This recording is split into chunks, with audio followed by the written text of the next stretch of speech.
news, a top story coming out of Monday Night Raw. Mick Foley's face, 75% made of hair. Well, this is quite the revelation we have here. What do we do with this type of information? We ignore it and talk about what actually happened on Monday Night Raw. Well, that might be the most exciting thing that happened on Monday Night Raw, despite a few things. Good God, that man's face had a family. It still does. You should watch Holy Foley on the WWE Network. Yeah, first 5 episodes are available for streaming now. It's for a reality show, it's funny-ish. $9.99. Okay. Yeah. Rob's the thing. Hey, folks, this ain't gonna take long. You know what? Let's get rid of some of the random shit. Bo Dallas beat a guy named Brandon Scott. Nia Jax and Alicia Fox continued their thing over, and it was just Nia Jax destroying Alicia Fox. Yeah, she speared her through the guardrail. After grabbing her by the hair and chucking her side to side into the barricade, which was pretty gnarly. So yeah, that. Alicia Fox has those long legs, which makes for a good whiplash effect. Yeah. So yeah, that didn't last very long. Jinder Mahal is at peace now, especially when he's able to beat Jack Swagger on Monday Night Raw. And then Jack Swagger breathes heavily at Tom Phillips. Yeah, really awkward promo about how his contract is up. He just breathed the whole time.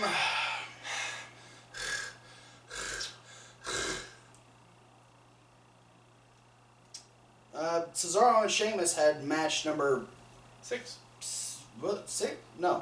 5. Match number 5. That one. Cesaro won his first match. That would be match number 4 over in the UK. He ended up beating Sheamus by using the ropes this time. Now the score is 3-2. So all we have is 2 more Cesaro wins, and this whole thing is over. Thank God. Which means we'll get 2 next week. We'll get 1 on Raw and then 1 on Night of Champions. At this point, I don't give a fuck who wins. I just want this to be over. Yeah, we want both of them to go do other things. Yeah, Cesaro, championship. Sheamus, die. That's aggressive. All right, now not die, but career die. Now we'll talk about stuff that actually become a rhino again on movies. Rhino's already a rhino, though. I mean, unless Sheamus is going to show up in the next Ninja Turtle movie. Yeah, that. Which is a possibility. But only that, or don't make another Ninja Turtles movie because. Make another Ninja Turtles movie. They weren't that great. I liked them both. I'll go see another one. The Turtles are freaking. We open up Mick Foley addressing the issue with the Women's Championship, saying that, we don't actually have an opponent for Charlotte, and we're 2 weeks away from Night of Champions. So Charlotte is kind of in the driver's seat where, she needs to help decide who's going to face her. Before she's able to say anything, Sasha comes out. She's dressed for competition, and she wants the championship match right then and there. She doesn't want to wait for Night of Champions because she still hasn't gotten a rematch from SummerSlam. Yeah. It's not like you were going to continue with the comment, so I gave you a second. No? Charlotte spent her entire portion of this whole segment just being a bitch to Dana Brooke. Yeah. If she wasn't being... Not normally that I feel bad for Dana Brooke, but I'm starting to feel bad for Dana Brooke. This Charlotte's was a doing good moment. Good of a job. It was a good moment for Dana Brooke because other than bitching at Dana Brooke, Charlotte was just kind of saying a really wonky promo that didn't make a whole lot of sense. So it wasn't just me? No. Charlotte was just off her game today. Promos are not Charlotte's thing, and the only time she spoke coherently is when she was just yelling at Dana Brooke. It was the only time anything she said made sense. Everything else she said was just, what I have become? No, that's the whole promo. So, Sasha wants her title match. Then Paige came out. Just kidding. I see what you did there. And I was like, did he really think that was Paige? Or did he just... No? No, it was Bayley. Okay. I don't know who it was. Yeah, Bayley comes out and says, well, I mean... I was just trying to get people's hopes up. I can understand that Sasha wants her shot, but I did beat Charlotte last week, so maybe I should get a shot? And then Dana decides to try and suggest another best of 7. One which I would agree with a lot more than Sheamus versus Cesaro. I'd watch 7 matches between Bayley and Sasha, but I don't want to watch 7 matches between Bayley and Sasha. I want to if we can count like the last 3 times they wrestled on NXT. There we go. That's fine. Even though that was like a year and a half ago. That's okay. So Dana gets shut up again at this point by Charlotte, and Mick goes, okay, I've got an idea. What we're going to do is we're going to have a match right now between Sasha and Bayley, and the winner will go on to face Charlotte at Clash of Champions. Which Mick Foley repeatedly calls Clash of the Champions. Yeah, he has to like say it a couple times before he says it right. So at this point, Charlotte realizes that Dana kind of gave that idea to Mick, and she gets really mad and like whips her around and yells at her. Starts berating her. So Dana hauls off and slaps the shit out of Charlotte, and Mick realizes the reaction of the crowd and Sasha and Bayley is like, oh, you know what? We're gonna add Dana to the match too. If Dana wins, she gets to go to Clash of Champions, and so now we have a triple threat match. And Charlotte just kind of stood there like, the fuck just happened? Charlotte's world came crashing down at this point.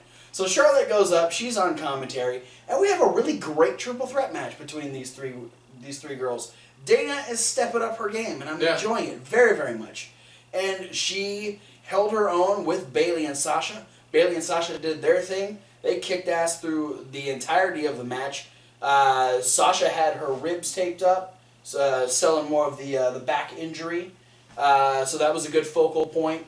And yeah, everyone just kind of had their moment, and it was a good. It was. I don't think anyone. I hope no one really thought that Dana was going to go to Clash of Champions. Did you really? Lies. Cherry kind of did while we were watching it. She wasn't too sure, but like it was cool to see the battle between Sasha and Bayley as to what they were going to do. And initially, when they were doing the whole promo, I thought, okay, are they going to try and swerve it into a triple threat? And I think they might have done that in one of the most clever ways. Otherwise, you said Sasha just really messed up an alligator clutch. Yeah. Because Sasha had Bayley, or Dana in the bank statement. Bayley broke it up, then hit the belly to Bayley on Dana, and as she was pinning her, she was doing the bridge up pin, and Sasha dove between Bayley's legs and rolled her backwards, so she was down on her shoulders. But Sasha rolled forward also, so her shoulders were down.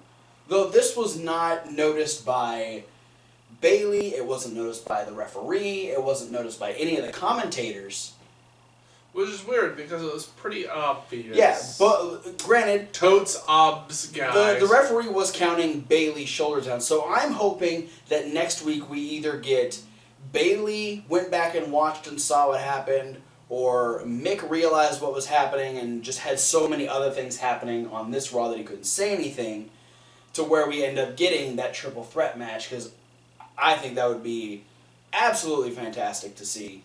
And it would probably be the best way to give SmackDown 6-Pack Challenge a run for its money. Yeah. That's the closest you're going to get on Raw currently. So, technically, as of right now, we have Sasha going to Clash of Champions for a one-on-one match with Charlotte. We had the Shining Stars trying to sell timeshares to Puerto Rico to R-Truth.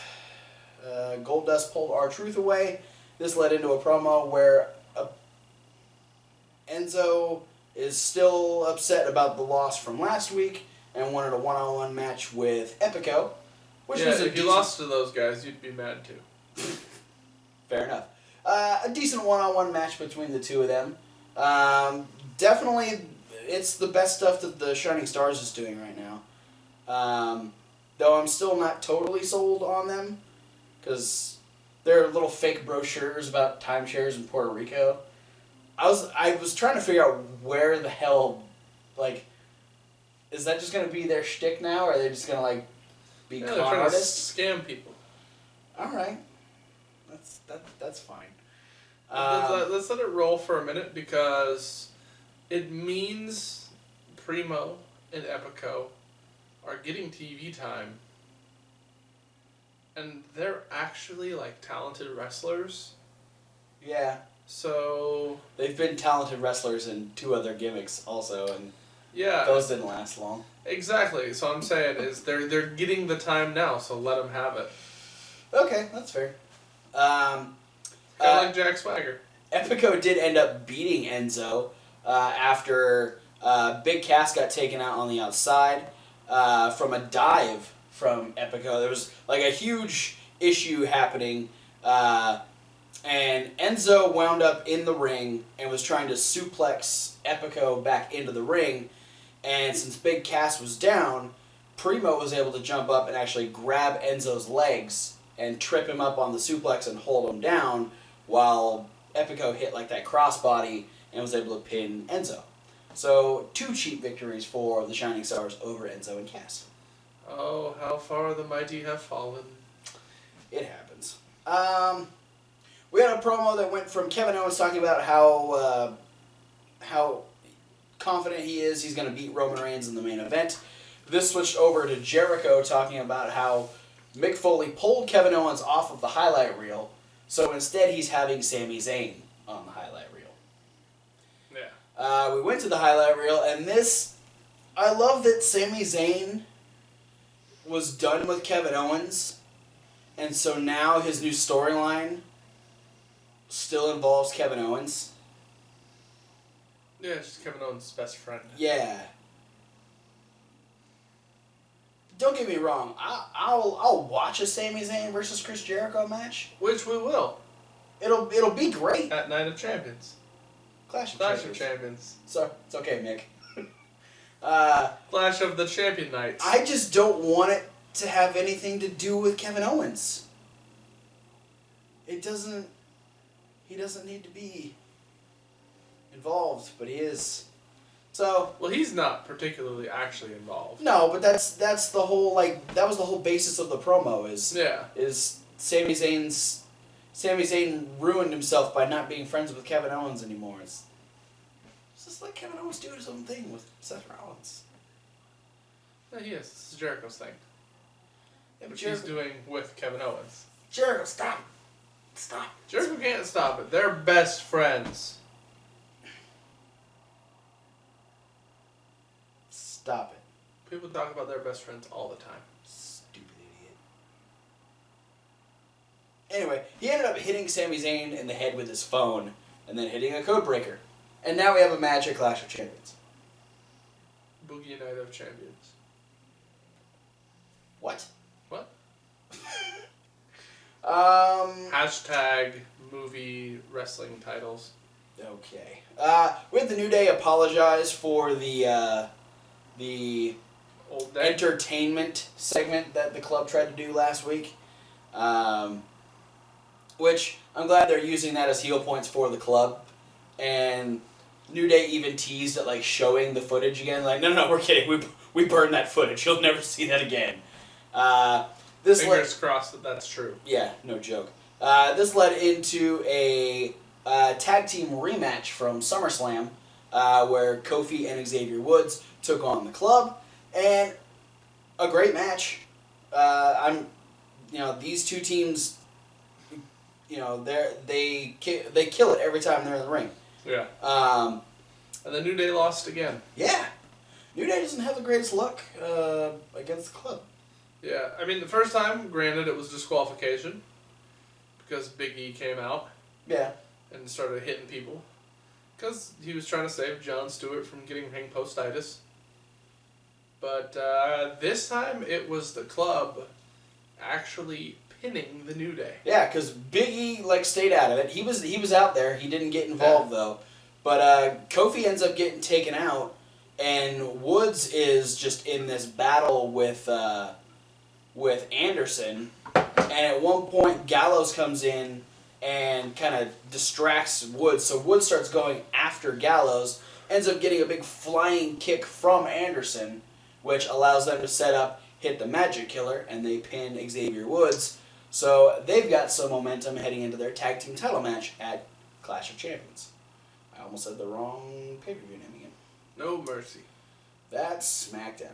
Backlash. Which I'm excited for because it's SmackDown. Then we had a series of Seth Rollins having issues with the way Mick Foley is doing this whole Universal title situation. He doesn't want Roman Reigns in the match. Me either. So, he's got... I don't know if I've ever been more eye-to-eye with Seth Rollins before. I mean... No.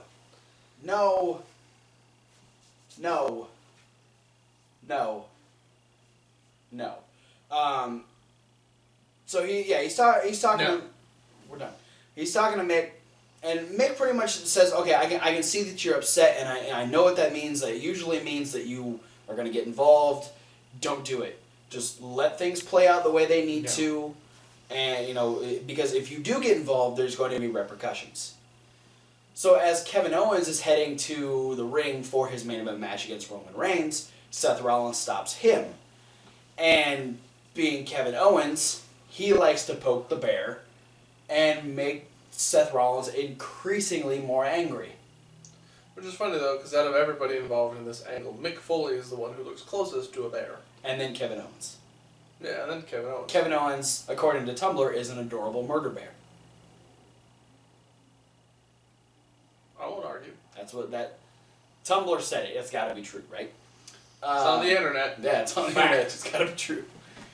Thank you, Tyson Kidd. And he wouldn't mind. He wouldn't be mind calling him murder bear. Probably not. He likes pandas so much. Call him murder panda. Murder panda bear. Yeah, Kevin Owens. Still a murder bear. Kevin Owens, murder panda. It's gonna be the next WWE. Forget about Kung Fu Panda. It's all about Murder Panda. It's gonna be WWE's starring next Kevin Owens. WWE Studios movie. So is Kevin Owens WWE's Jack Black? Just way more aggressive. Pretty much. I mean, it's as funny as he is. It's true. He even had a couple little... Makes me wonder if he can sing. I was singing Tenacious D at work today, actually. I don't think Kevin Owens can sing, to be completely honest. That's why he's best friends with Jericho, because Jericho can sing. Okay. They're gonna make Tenacious C. Tenacious Canada. Yeah. So Kevin Owens gets excused from this conversation by Mick Foley, who shows up and tells Rollins, don't do it. Do not get involved. I'm going to tell you again right now, if you do, there will be repercussions. Like I said, don't, just stay out of it, stay cool. Don't screw anything up.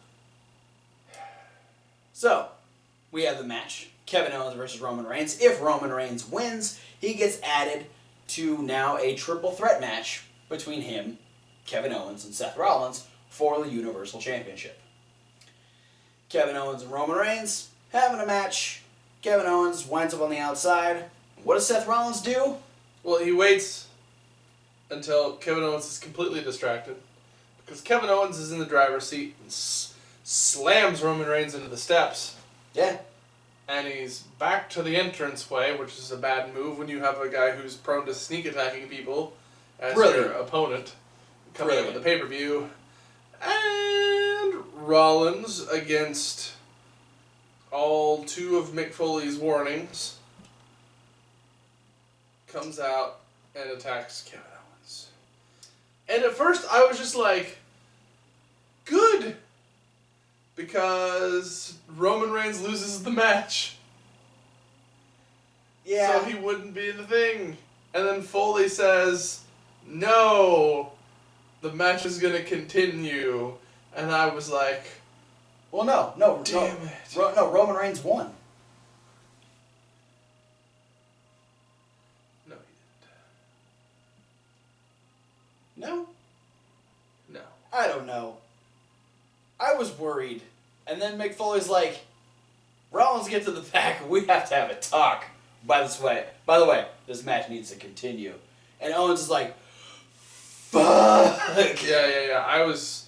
This was the point where I got really worried, because I was like, okay, if Owens could have skated by there with a disqualification win, but Foley Making my life not as pleasant as it could be. Makes the match happen. Oh. Again. And so then now we're at this point. At this point, we're like, Roman is going to win. Like, this is the situation when Roman Reigns makes his comeback and wins. All the time. Remember the Royal Rumble when he won? Oh, God. Why'd you have to bring that up? It's like very similar. Yeah. Owens gets like one more shot into the stairs and then rolls him in and then does the one thing you don't do. He yells at his opponent, "This is it for you." And it's not it for Roman Reigns because it's Roman fucking Reigns. And he makes a comeback. Yeah, and so we get this continuous battle of move for move and signature, hitting every, like, Owens hits his fisherman suplex off the top rope. He hits the bullfrog splash. Roman Reigns hits the drive-by kick. He hits the Superman punch. He hits his little lifting power bomb thing. They're doing everything. Hashtag all the spots. Hashtag get your shit in. And they did. And you know who else got in, though? The greatest man who ever lived, not Austin Aries. The best United States champion. The real American hero. Because Jack Swagger lost to Jinder Mahal, so the true American hero is the United States champion. That being Rusev makes a surprising return from his honeymoon. He Machkas his way down. He distracts Roman Reigns. He Machkas his attention. And Roman Reigns ends up getting hit with a pop-up powerbomb. And Kevin Owens keeps it a singles match. And I celebrated so hard. So did Rusev. Rusev celebrated by Machkaing all over Roman Reigns again. Kicking him in the face, beating the hell out of him, and then nearly ripping his head off with an accolade. Yeah. While Hot Lana looked on in all blue. That is my favorite color. It's not bad. And not even just when Lana's wearing it. It's just my favorite color in general. But it looks really good on Lana. Mm-hmm. It's because of the blonde hair. Yeah, that helps. Blue makes it pop. Yep. She had like bright red lipstick on too. Looked good. So, all in all, not all the shit happened. Yeah, despite the fact that it was underwhelming. And 70% not all that fun to talk about. Nothing terrible actually happened. Except for Jinder Mahal winning. Opinion. Yes. But like, no major screw-ups to storylines. Yeah, no. No making a pay-per-view match that totally makes us hate the upcoming pay-per-view. So they might not be thriving as well as SmackDown, but they're still floating a little bit, you know. They're like the little engine that could. They're trucking down the river. They think they can. They think they can. They think That they can. flagship show. Oh boy, I'm so excited for SmackDown tomorrow. Or tonight. Whatever. It's tonight because you're watching it now. Or it was a couple days ago. I don't know. If you're watching this in the future. Yeah. Regardless. Put in the comments, what are things like in the future? Regardless, Raw's over. Thank you for watching. Don't forget to like, comment, subscribe. That's the one. Click all the links down in the description. Don't go to SoundCloud because it's not letting me upload this week. If you've been looking for the indie news, that's why it's not up there. It wouldn't let me upload it. But I'll try and get them up eventually. But click all the other links to all of our social media so you get updates to when these videos go up because that's the only way you'll be able to hear us this week. And you get to use those social medias as ways to interact with us. Indeed. Because that's pretty much the whole reason why we're doing this, is because we're fans of wrestling, you're fans of wrestling. We like to talk wrestling. Let's fandom together. Yeah. We're on Tumblr. That's where fandoms live. Fandom hand in hand on. I kind of like that. For those of you that want to check out the rest of the videos we're going to be doing this week, check out the playlist. We've already done Indie News. We've Yeah. already done our Backlash review because SmackDown's killing it. We got this Raw review. We got SmackDown midweek and the finale of the Cruiserweight Classic coming up throughout the week. Yep, that's not the only place where new content's popping up because we've got Reasonable Wrestling Fans. That's our second channel. It was reasonable with a W. Reasonable with a Wrestling. W, yep. W2F. Yes. If you want to see what the logo is. That's what it looks like. It's a W, a 2, and an F. Yep. Because very soon I will be receiving my end of the Backlash wager.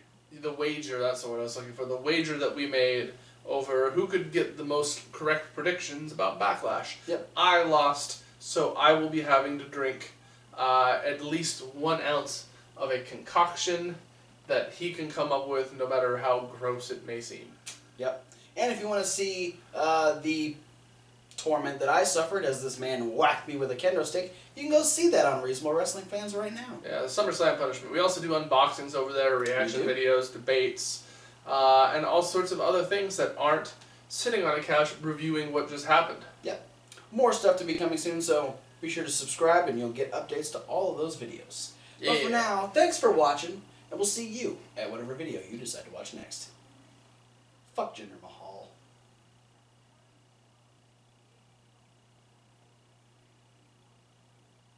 Namaste, brother.